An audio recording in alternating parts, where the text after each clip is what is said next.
అయ్యో పాపం గోరింకా లోనే ఉందిగా, అయినా గాని చిలకమ్మ చూన్నే లేదుగా.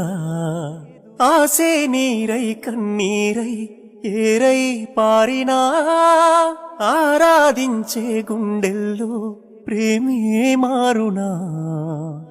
పూత పూసినా పూజ చేసినా రాత మారునా దైవమా.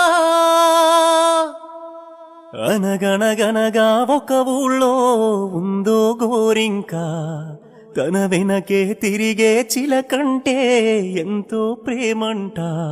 ప్రేమలో లీనమై ఒక్కటయ్యే వేళలో లోకమే ఏకమై ఒప్పుకోని దారిలో, ప్రేమ గూడు కూలిపోయే గాలివానలో.